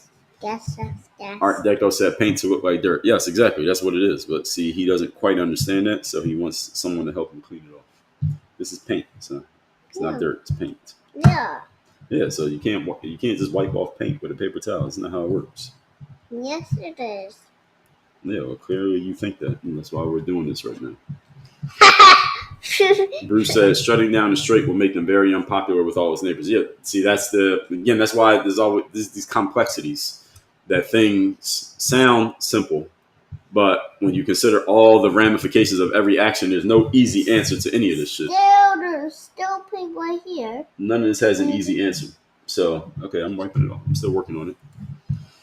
Britt said, if you ever want to know what Drake looks like with hair, LOL. Well, Britt, I still have hair, actually. If I didn't shave, I would have hair. I'm not naturally bald. I just shaved because I got tired of going to the barbershop. That's like the real reason why I started shaving my head. So I got tired of going to the barbershop, and barbers be saying, all right, you got a 10 o'clock appointment. You get to the barbershop at 10 o'clock. They already got somebody else in the chair, and they don't finish that haircut till 10:25, and it was throwing my schedule off. And I don't like my schedule being thrown off by being on other people's schedules. So I said, that's why you do a haircut? What are you doing a haircut, Daddy? Because it was thrown off my schedule, son. I don't like being off schedule. I like things being on schedule. You see this clock right here? See this timer right here? Yeah. Yes, we do everything on schedule. Everything has a schedule. We don't just do things randomly out here. And there's a little poo-poo. A little what? A little circle. Where? There. Oh, yeah, that's the at sign. That means like at. This. See? Yes, it's an at sign. So that's the reason why I started shaving my head. I'm actually not bald, but my hair was never like this. I used to have braids back in the day, back in the Allen Iverson days. We all had braids back in the day. Greg said, good to see a co-host today. Yes, you're going to co-host. Junglistige said... You want to co-host? You are the co-host. I'm not. Yes, you are. You're here now. You're the co-host. How many poor people had to die this time? The rich sing the poor to war as usual. Okay, I understand that angle. And if we end up going, then people are going to be saying that. Aggie said, EV are not good for hurricane areas. I have Katrina. We did not have power for over a month. That's a good point. That's a good point. That's a good point, Daddy. Yes, it is. The heck said, your son's language skills are great for a 2-year-old. Well, thank you. I don't have other 2-year-olds to compare him to, so I don't even know. Toski said, other countries seem unbothered by Iran. Is it because they trust the U.S. to handle it? That's an interesting question. I don't know. Renee said, I could watch the 2-year-old show all day. Oh, yeah? You want a job? You want a job? We got a babysitter job open. If you could watch the show all day, give me some numbers. You might be able to work that out. I think this is one that's clean. All right, son, I need you to sit still. Okay, if you're going to sit up here. Son, if you come back, you have to bring a new wet paper towel, okay? Because this one is dried out, okay? Yeah. Put this in the trash. Oopsie. Thank you. What else do I need to put? That's it. Put that in the trash. If you come back, bring a new wet paper towel. Close the door. Oopsie. Thank you. Okay. So, I'm from Philadelphia, Pennsylvania, Josh Ribeiro. My hometown's Philadelphia, PA, but I live in South Florida. I've been in South Florida since 2007, but I was born and raised in Philadelphia. West Philadelphia, born and raised. Not West Philadelphia, but Philadelphia. Aggie says some areas didn't have power for 3 to 6 months. I believe you. I remember they had a hurricane, not they, but there was a hurricane in Miami in 2000. What hurricane was that? 2017, 18. Anybody remember the name of that hurricane? 2017, 2018, whatever year that was. And I didn't leave. Bunch of people left. They evacuated Miami. I stayed, and I live in that was called high rent district. So in our condo, the power went out. Power came back on within like 24 hours. But off the balcony of my condo, I could see like a lot of the city to the west. And you know, when there's no power, the area is just black. There's no street lights, no nothing. For about it was about 6 weeks. For 6 weeks, that whole area was black. And it was literally less than a mile away from where I was at.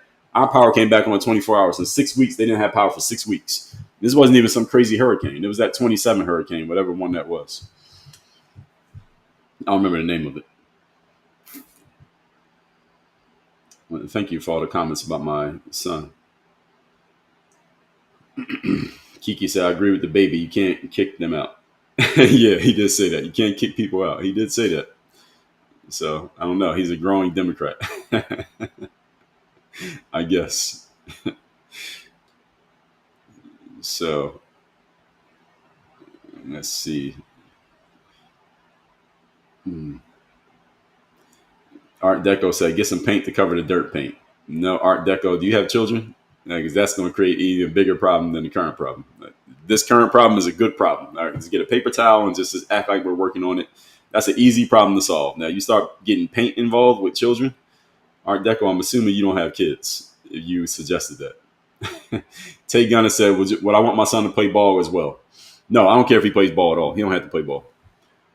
I will introduce him to sports so he has an outlet for his energy, but he does not need to play ball. The three things my son needs to understand is personal development, personal finance, and entrepreneurship. Those are the three things he must understand. Those are not options. Sports is an option.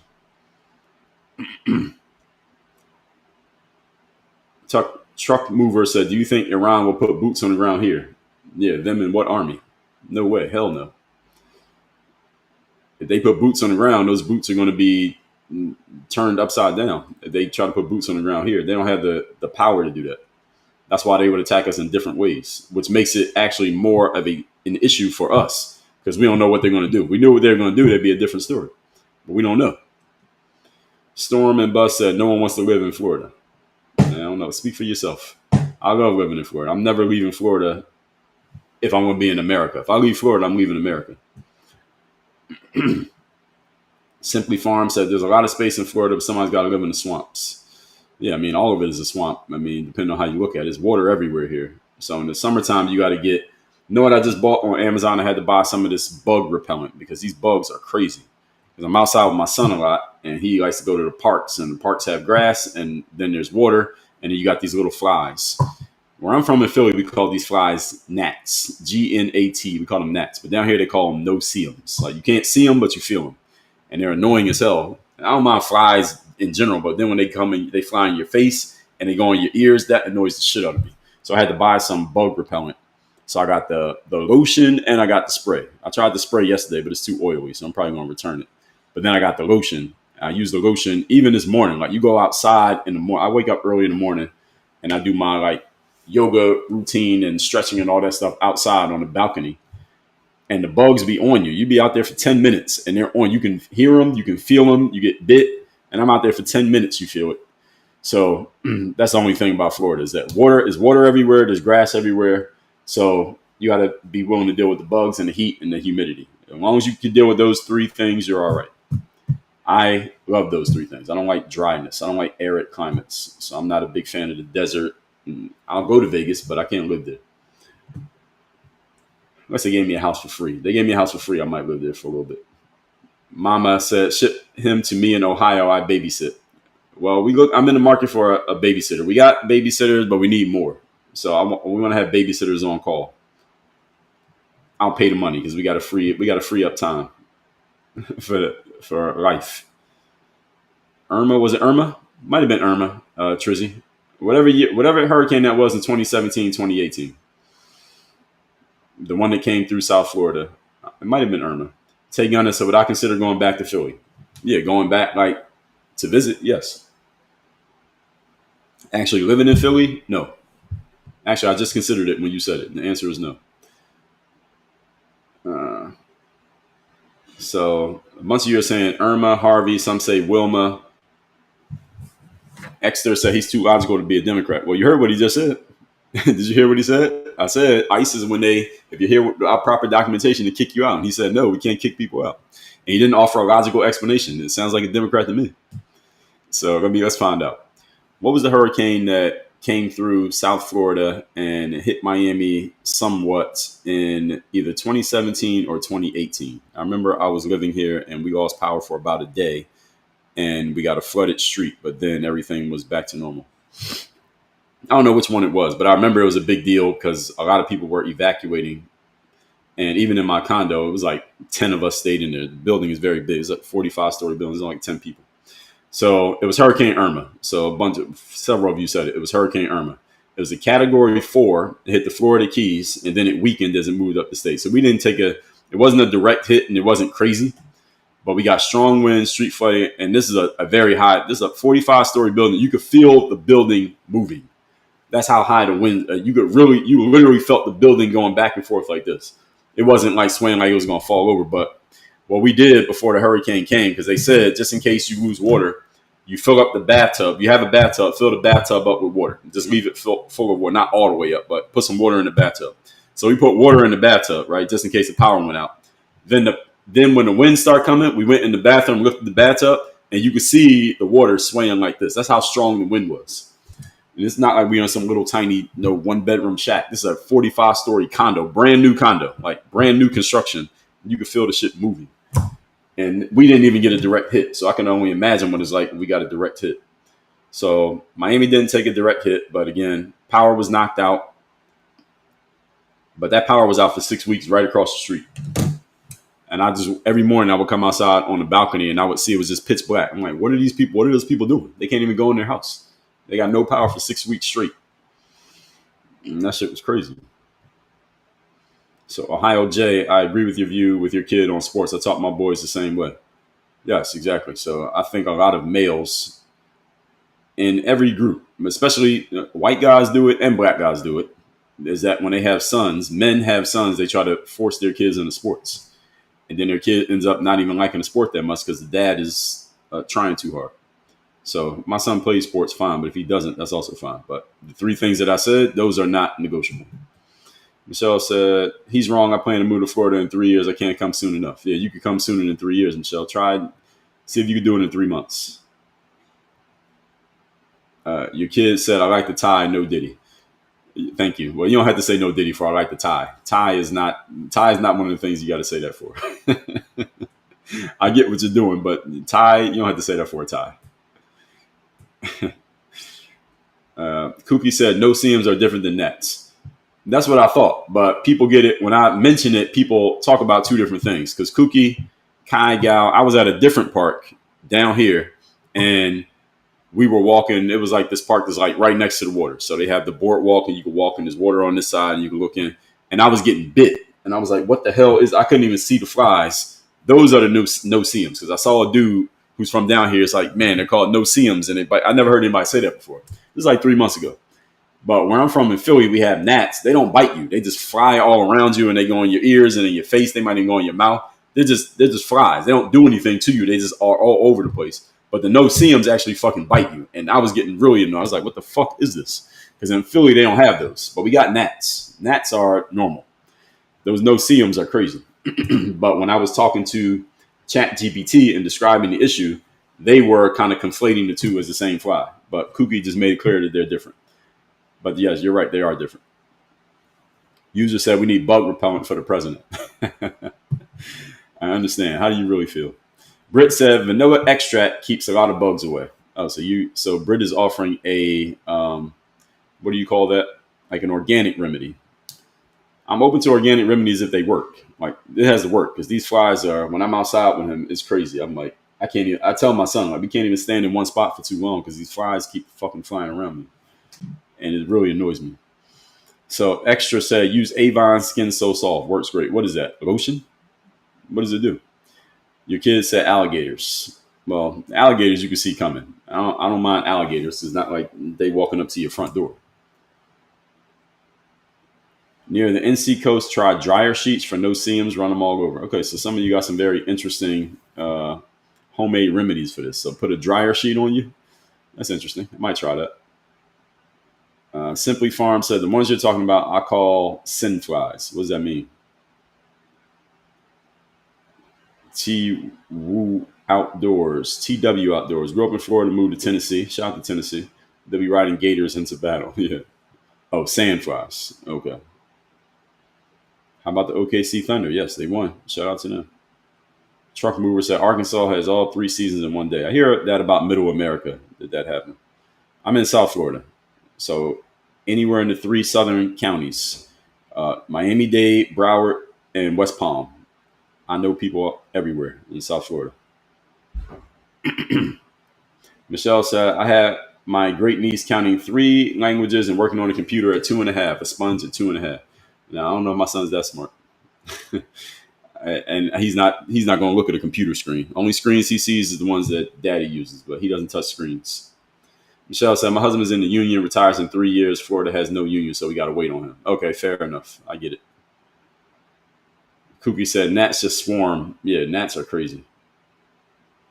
Simply said, they call that the Florida man's mosquito. Now, we got actual mosquitoes down here, too, and they're different than the ones in Philly. The mosquitoes down here, you can't hear them. In Philly, the mosquitoes, you can hear them coming, and you can see them because they're very big. They're like these big, thick mosquitoes. The mosquitoes down here are quiet, and you don't notice them until you get bit. So these ones are tougher. The flies down here are more evolved than the flies up north. And they'll bite you. You'll get bit like 3 or 4 times before you realize there's a mosquito in the room. And then you got to try to find it. Or you got to look to find it. In Philly, when there's a mosquito in the room, you can hear it. And they're obvious. But the flies down here are not obvious. And there's a lot more of them. Britt says, skin so soft is an oil and it works well. Now, Britt, I'm not a big fan of oil. All right, so there you can say no diddy. All right, that's a no diddy right there. I'm not a fan of oil. I don't like oil on my skin. I don't like the feeling of it. So this shit that I bought yesterday, this is Sawyer Maxi Deet Insect Repellent. This is a spray, and I put this on my skin yesterday, and it was way too oily. So I'm probably going to return this to Amazon. It was like $10. I'm going to return this to Amazon. But I also bought from the same company the lotion version. I used the lotion version this morning when I was outside doing my morning routine, and I didn't get touched by a fly. So I don't know if that was just luck or if this stuff actually works. So I'm going to try it again tonight, this evening or afternoon when I go out with my son, and we'll see if it works just as well.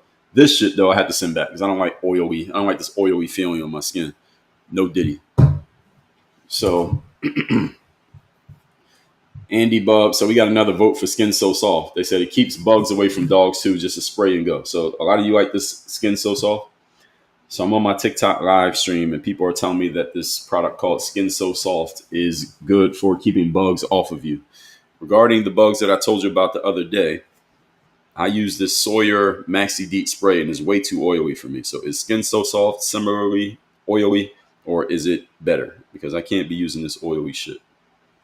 Talking to ChatGPT. So we're going to fact check what you all are saying here and let's see if ChatGPT also offers a, what's the word? Skin So Soft, the Avon version, is often talked about as a bug repellent, especially for the no-see-ums, mosquitoes, and gnats. But here's the real breakdown. So here's what they said, okay? They say it does work for a lot of people, especially in Florida. And there's another thing called Bug Guard Plus. And it contains picaridin or IR3535, which are legit repellents. It got a lighter scent than DEET sprays and doesn't have the toxic chemical vibe. I don't care about the scent. This is no scent. It was the oiliness that I hated. So the cons, the original Skin So Soft is an oil-based body product, and yes, it's greasy. So see, ladies, I guess I can understand y'all not minding having the greasy stuff on your skin because a woman, I mean, men can have smooth skin too, but I don't like oiliness. I don't like how it feels. The greasiness is part of what repels bugs because bugs don't like landing on grease. Oh, okay. So now this is something to consider. So this is what they say. They say bugs don't like landing on grease. So if you're greasy, then the bugs leave you alone. So maybe that's why Diddy was using all that baby oil to keep the bugs off him. They should say that in court. He was using the baby oil because he doesn't like bugs. But if you didn't like this, the Sawyer Maxi Deet, which I didn't because it was too oily, you will hate the original Skin So Soft. I mean, it's literally called Skin So Soft. So I think it's just going to oil you up. I don't want to be oiled up. I'm a man. I don't want to be oiled up. I'm not Diddy. I don't want to be oiled up. So I'm going to have to reject this suggestion. I get what you all were saying, but I don't want my skin oiled up. What to try instead is Bug Guard Plus Picaridin Spray. Is lighter, less oily, comes in an aerosol version too, possible. Ranger Ready, very dry, non-greasy. So I might try this Ranger Ready. Any of you ever use this? Ranger Ready? I've never heard of this. And then Off, less oily, doesn't smell like chemicals. So we're still trying to solve this problem, but this problem must be solved. Good thing about Amazon is I can order a product today and get it by tomorrow. So we're going to take a look at this Ranger Ready with picaridin, whatever that is. I never heard of these guys. This is $20 for a bottle, but I will address that. So thank you all for the suggestions, but I can't do any oily shit. I hate oil. Well, oil on my skin. I don't mind oil on a woman's skin, but oil on my skin, no. Some said mix it with some water to dilute it. Yes, I've heard that. I've been told that. Corona said use natural essential oil. I don't want to use any oil. Can anybody offer me a suggestion where no oil is involved? No diddy. Wifey says skin so soft does work really well on mosquitoes. Okay, so I mean, I might have to consider the trade-off. Everything in life has a trade-off, so I gotta consider. Maybe I just need to use oil and bite the bullet on oil. Greg said you won't like a definitely greasy feeling. Yeah, I don't like greasy. Greasy mixed with sweat is a bad combination. Simply Farm said, ask ChatGPT about Sonia's bug spray. All right, let's ask it. Someone mentioned something called Sonia's bug spray. What is that about, and can it solve this problem? Now, I was asking about Sonia's bug spray. The survey says he's doing some research. Take a second. Here's what I found on Sonia's bug spray called Sonia's Essential Mosquito Spray. It's all natural, coconut oil base with essential oils for bug defense. Is marketed as a dual spray. It repels bugs and soothes bites. Users say it's a miracle spray for repelling mosquitoes, ticks, and no-see-ums. It works on humans and pets and can even remove ticks after they start feeding. Many describe instant itch relief and faster healing. Potential limitations: it's coconut oil based, so expected to feel greasy, just like Skin So Soft. There are no official studies of CDC approval. Fuck the CDC, so I don't care about that. TikTok, don't get mad at me for saying that. And it requires frequent reapplications, especially in humidity or when you're sweating. Okay. So it looks like no matter what I do, something's going to be oily. They say Skin So Soft is very oily, similar to Sawyer. I don't like very oily. I'd rather thick oil than like that little runny oil. Sawyer is very runny oil. So let's see. Sawyer is supposed to be the highest strength DEET. Repels and soothes bites. I don't care about the bites. Don't bother me. It's the getting the bugs on me is what bothers me the most. Let's see. Skin So Soft is frequent application. Sawyer is 10 hours, and Sonia's is often. See, the stuff you got to keep putting on. I don't like that. I want to put it on before I leave the house and not have to worry about it while I'm out. I don't know if this is a solvable problem, folks. None of these look like good options to me. I don't like oil on my skin. Have I said that enough times? Julia said vanilla extract and water mixed together. We'll see if my wife comes up with that. She says she's going to try to make a homemade remedy. We'll see what she comes up with. Michelle said, I agree with other person's dryer sheets work too. So I might try a dryer sheet, rub a dryer sheet on myself today before I go outside. Britt said, real vanilla water in a spray bottle will help, and it's probably in your kitchen. Well, I'm not the person to ask about what's in the kitchen, generally speaking. I'm also hearing about vanilla extract mixed with water to repel bugs. What are your thoughts on that, and what do you know about it? Now, if that's a solution, vanilla extract mixed with water, now that's easy because then I could do that over and over again because I tend to think in systems, folks. So when I'm looking at a solution, I'm asking myself, what can I do over and over and over again? Now, putting oil on me over and over again does not sound good. So vanilla extract is one of those old schools DIY remedies that floats around every summer, especially in Florida. So it contains vanillin, which has been shown to enhance the effectiveness of repellents. On its own, vanilla has mild repellent properties, but not strong enough to protect you for long in high bug environments like South Florida. So anybody ever tested vanilla extract in South Florida? Because this is a different beast. Those of you living in Ohio or some shit, this is not the same environment. And trust me, I'm from Pennsylvania, so I know. It may mask your scent, making you slightly less appealing to bugs, but it doesn't actively repel them the way DEET or picaridin. So 1 tablespoon of vanilla, 1 cup of water, add a few drops of lavender or tea tree or citronella oil, spray on your skin. It smells good, it's non-toxic, it's cheap, and it works somewhat if you're outdoor for light activity. The con is it only lasts 30 to 60 minutes. It's not enough for no-see-ums, mosquitoes, or sandflies. So those who said sandflies, they mentioned it here. You have to frequently reapply, and it doesn't hold up if it's sweaty or humid.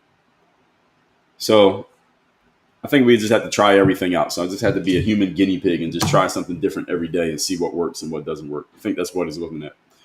Britt said, wear a net. Yeah, that's pretty much what I got to do. I just got to put myself in, I got to encapsulate myself inside of So it looks like this is what I got to do. Ben's hunting formula. All right, so there's so many options here. So my office desk gonna look like a medicine cabinet here. We got to try this stuff out. Off works pretty well, but it smells nasty. Yeah, off has been around for a long time. Corona said you want to avoid toxic ingredients. Yeah, exactly. You want to avoid any kind of. I don't like chemicals. Anything that's less chemicals is always better. Britt said I'm surrounded by 2 rivers and swamps. It's similar to South Florida without gators. Okay. All right, we'll try some. We got to try some of these. So I'm gonna try this lotion today. Today I'm gonna try the lotion because the lotion seemed to work this morning, and we're getting rid of this oil. No Diddy. And then we might try some of these other oils. I guess I got to deal with oil if I really want to keep the bugs off. It sounds like the situation. Andy said, we use vanilla and water, nothing extra in southern Louisiana. So, Andy Bub, you're saying the bugs don't touch you and you're just using vanilla and water? If that's the case, I will report that to the authorities who can make this for me, and we'll see if that works. We'll try it. I'll give anything a try. I will give a try to anything. If it doesn't work, I'm going to come back and let you know that it didn't work.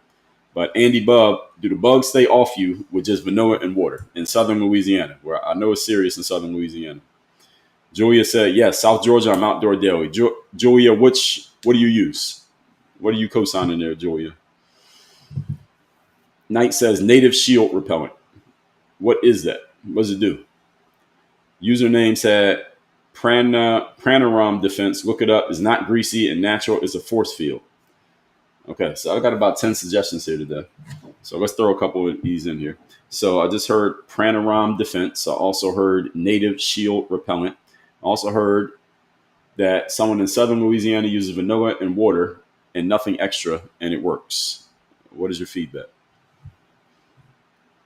Essential oil should be concentrated enough that you only need to dab it in a couple areas.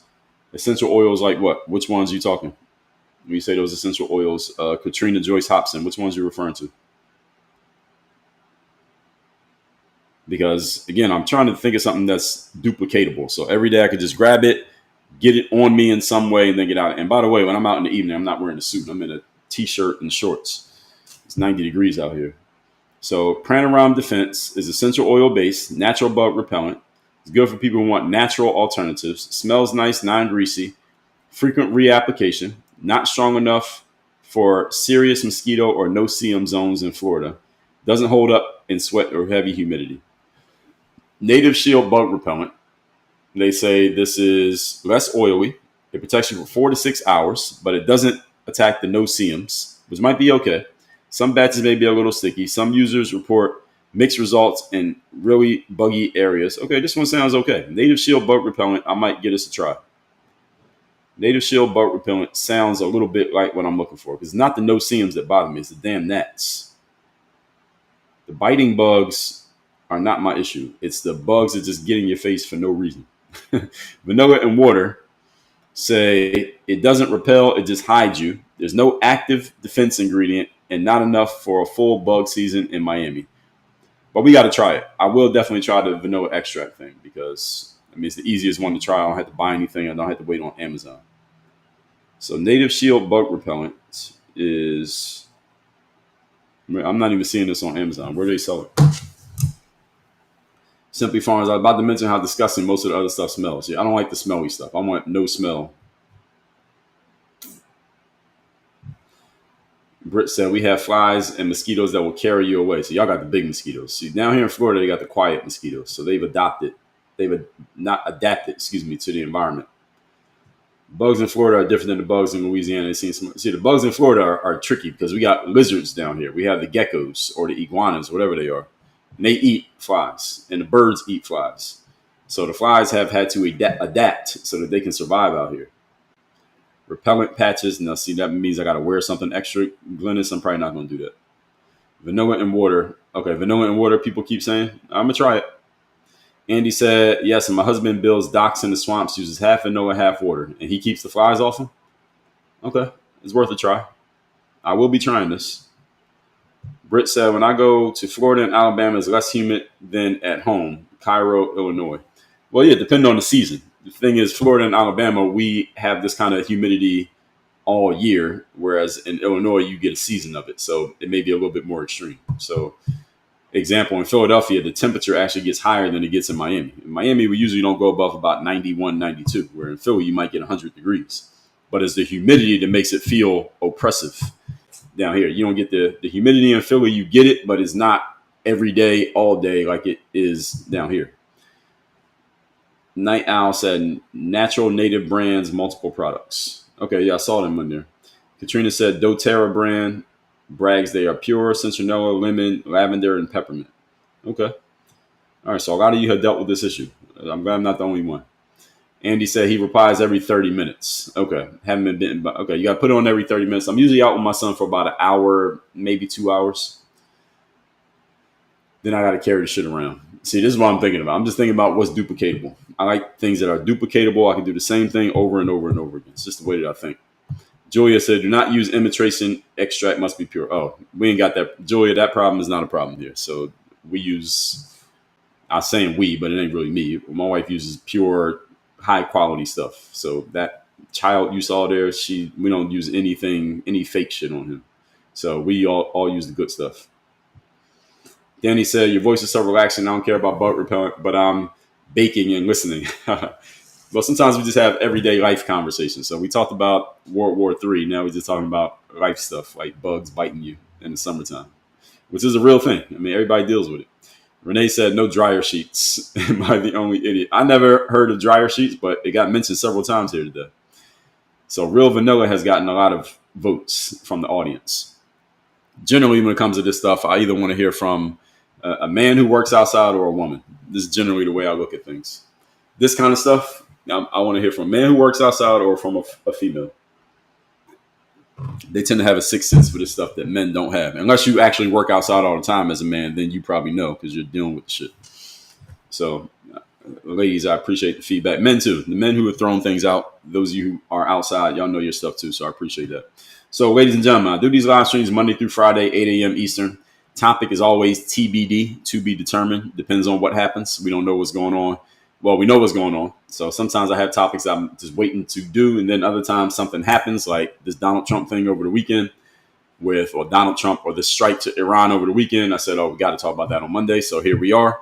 Tomorrow, we don't know yet. So we'll see what happens today. If nothing bumps what I currently have planned, then we'll just get to whatever I got planned. I got a whole list of things that we can get to. So we will see.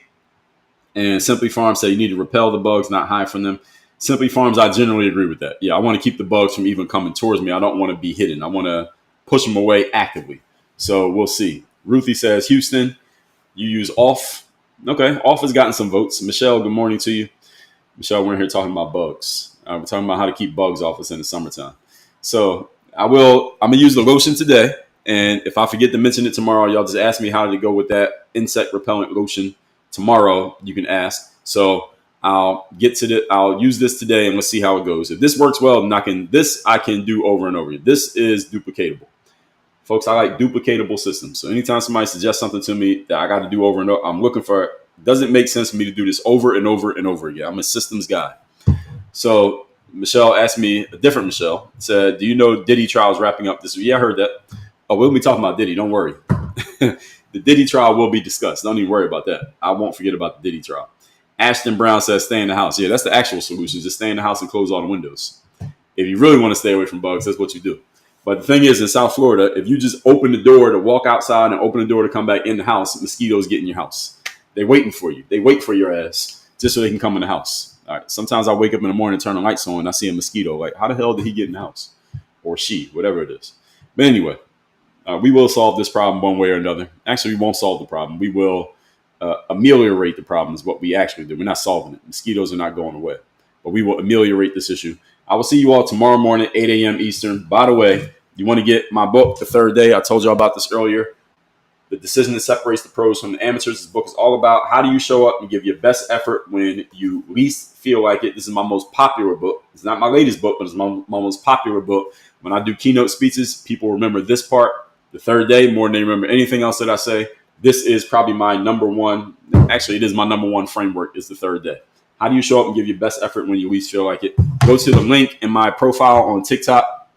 You'll come to a page like this. It's workonyourgame.live. I made this page specifically for live audiences. So when I finish doing a live presentation, I send people to this page.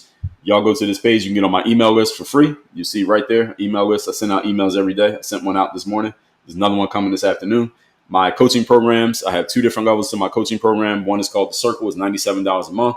Then we have our full level consulting and coaching. You can schedule a call for that. Then the links to everything else. YouTube is here. My coaching program's here. My podcast. I have a podcast that comes out every day. It's called Work on Your Game. It's free. In addition to this is not a podcast. This is just a live stream. But I do a podcast every day. It's about 20, 30 minutes per episode. It's free. That one is more evergreen, personal development, business, mindset, communication skills, leadership. That's this. That's the podcast. Comes out every day. Links to my book, Third Day, Mirror Motivation, Sales Discipline System. Each one of these books you can get free. Just go to the links. And these are sales funnels. So by the way, if you get one book, we're going to offer you more books. So you end up getting a bunch of books and by going to one of these links. Dre GPT. So y'all heard me talking to Chat GPT. We got Dre GPT. That's where you can talk to a Chat GPT version of me. It's a bot version of me trained on my frameworks, my approach, my style. That's called Dre GPT. When you're a member of the circle, you get access to Dre GPT for free. So Dre GPT comes with being a member of Work on Your Game University. My Instagram is on here. My X is on here, formerly known as Twitter. My email, my assistant's email is here. So if you want me for anything business related, like you want me on your podcast, you want me to speak at one of your events, send an email to that email. That's my assistant. Her name is Marielle. YouTube channel's there, and then Work on Your Game University. That's it, everybody. Let's pray we stay away from the gnats and no CMs and the mosquitoes today. It is a beautiful day in South Florida. According to the weather reports, it is going up to 89 degrees today and sunny every single day. 89, 89, 88, 89, 88. Humidity out here is crazy as usual. Humidity right now is 71%. I don't even know what that signifies, but it's high. All right, it's very high humidity. I will see you all tomorrow morning with a report on how that went. I'll see y'all tomorrow morning. Everybody have a great Monday. We are out of here.